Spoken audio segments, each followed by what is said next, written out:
Hello fellas, welcome back to the channel. So in today's video we are going to talk about some core ideas in economics. So these ideas are important because they are going to be used across the units and across the chapters that you are going to study. So whatever curriculum you are studying. So first of all, we consider economics as a social science. So why is economics a social science? So social plus science. So first of all, we consider economics as a science because it's based on laws. So for example, we have law of demand, we have law of supply, we have law of diminishing marginal return, diminishing marginal utility. So that's why it's a science, because it's based on certain cause and effect. It's social because it's based on consumers. It is based on the human behavior. It's based on how stakeholders react amongst each other and how biases also play into consideration. So these days, a different branch of economics, that is the consumer behavior, that's a behavioral economics, is in vogue. So behavioral economics talks about how economic principle does not always apply, because every consumer is different and consumers do have biases, right? So social science is because it uses theories, it uses data, but it is also considering the real time effect of how consumers are thinking, right? So it's just not about numbers and money, it's also about people and society. Then we are talking about the difference between the micro and macro. So the word micro itself says something which is small, and the word macro is something which is big or large. So micro focuses on the individual things. It focuses on the demand of a person, supply of a producer, maybe individual prices of the products. But when we talk about macro, it talks about whole. Talks about the economy as a whole. It talks about macroeconomic problems like inflation, unemployment. So a very simple analogy if you want to consider. So if micro means an individual tree, macro means the whole forest. Next, we are going to talk about the relationship between scarcity and sustainability. So most of you know what scarcity means, and you also know what sustainability means. But if it comes to explain what is the relation between scarcity and sustainability, how are you going to explain it? So most of the students says that we have to be sustainable because the resources are scarce, right? Because you don't have enough resources, it becomes your moral responsibility, economic responsibility to save those resources so that future generation can also use those resources. But the question is, if you have scarce resource, that means you don't have enough resources to meet your own needs. How are you going to save the resources for future generation? So here what evaluation comes into place. So it's not always good saying that because there is a scarcity we have to be sustainable. Actually, the question you can also ask is, because there is a scarcity, how can we be sustainable? Okay, so they are mutually related in a sense that they are related in more than one way with each other. It can be inverse also, it can be direct also. Next concept is, what's the difference between a positive and a normative economics? You also hear about the positive and normative statements. So when we talk about positive economics, a positive economics is pretty much something which is based on the data. It is something which is based on observable relationship. It is something which is based on facts and data.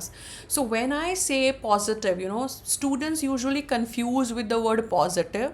They think if it is a positive, it should always be true. If it is positive, it means that you should be able to prove it right or wrong. So a statement in itself can be true, it can be false, but you should have a valid data or valid reasoning to prove it right or wrong. So for example, mentioned in the slide, saying that an increase in taxes reduce the disposable income is a positive statement because it describes a measurable economic outcome. So you can either say that okay, this happens, or you can say this does not happen. Both ways you can prove this statement. So basically any statement, if it can be proved right or wrong, it is a positive statement. So for example, one more example I would like to give. So for example, I'll say that the unemployment rate in India is 7%. Now, either this statement is true or this statement is false. Both ways, you can validate the statement maybe by some statistical data that you have, that okay, see, according to the data, the statement is false, or yeah, according to this data, the statement is true. So basically, anything that can be proved right or wrong can be categorized as a positive economics. So when we talk about the normative economics is based on the opinion. It is based on what should be. So for example, the government should give benefits to this sector, or the government should improve the tax rates in order to do this particular thing. So when you are stating things which is just based on the opinion, for example, education should be free. So usually in such statements, you will always see the word should or ought. So when you see a word should or ought, that means it is based on an opinion, it is based on a judgment. So those all statements are called as a normative statement. So we are discussing it in economics because economics is a mix of positive statements and normative statement, which is also known as positive and normative economics. So here are some differences. You can see that positive economics is talking about what is, whereas normative economics is talking about what should be. So positive economics talks about description and normative economics talks about prescriptive nature. It's prescriptions, like what should be. So one talks about facts, other talks about opinions, one talks about being objective, other talks about being subjective. So that's how they are poles apart. One of the assumptions that we take in economics all the time is known as the ceteris paribus. It means all other things remaining constant, or all other things are equal. So whenever in economics you are studying two variables, you always assume that rest all variables are constant. So if you are studying a relation between a price and a quantity demanded, you are assuming that all other things like taste, preference, quality, income, everything else is constant. Otherwise, if everything else is also changing, you will not be able to know the correct effect of one variable on another. So that's why we always try to isolate that cause and effect of two variables from other possible impacts of variables or other variables, right? So it's a very, very important assumption. So whenever you're doing your commentaries, this is a classic assumption that you can always write, that government is assuming this and we are assuming this. So this is a great assumption in economics. A second most assumption that we always do in economics is profit maximization. Now, most of the students are not clear with the difference of profit maximization and sales maximization. See, profit maximization means you might want to sell less quantity, but on every quantity that you sell, you want to make the maximum profit.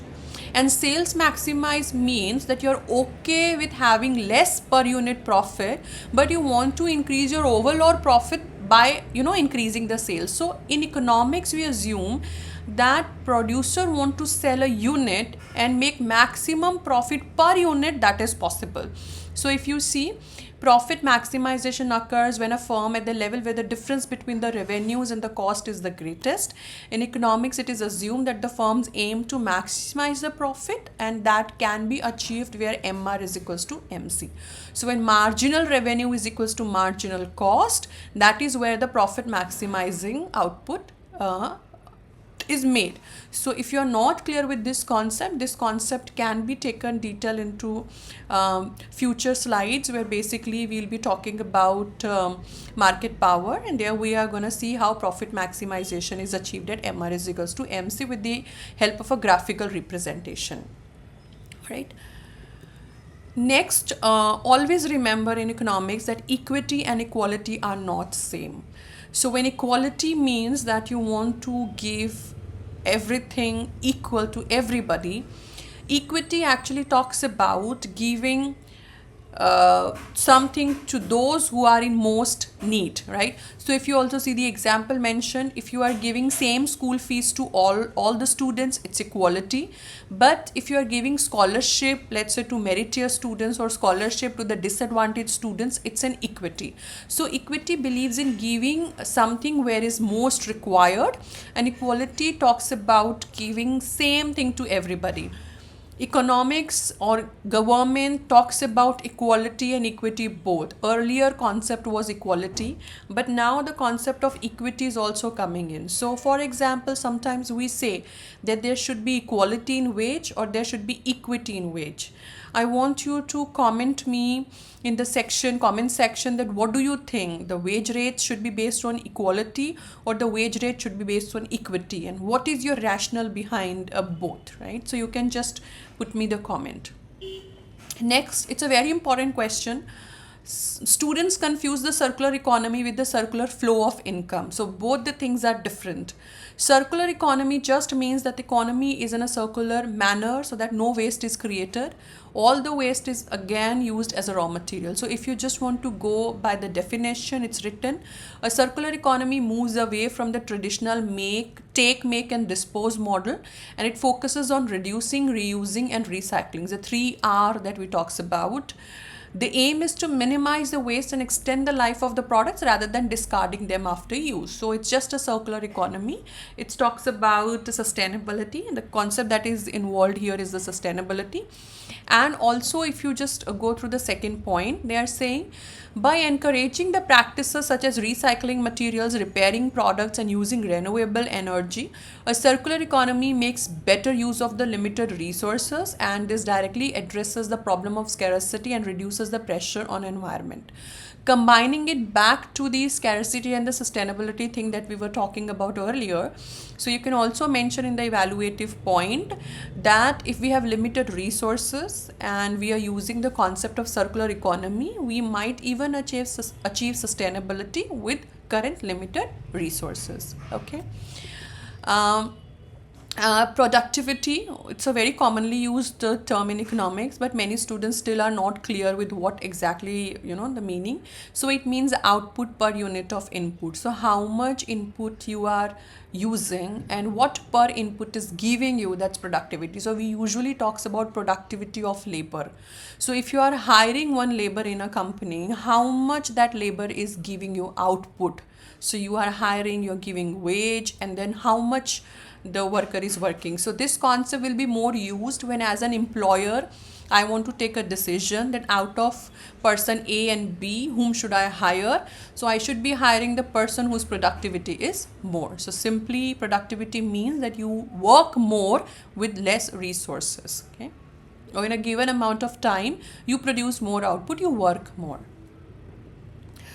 Efficiency, again, this is one of the important key concepts in economics also. And efficiency means that you have to make the best possible use of the resources, because resources are limited, so they have to be used in the best possible way.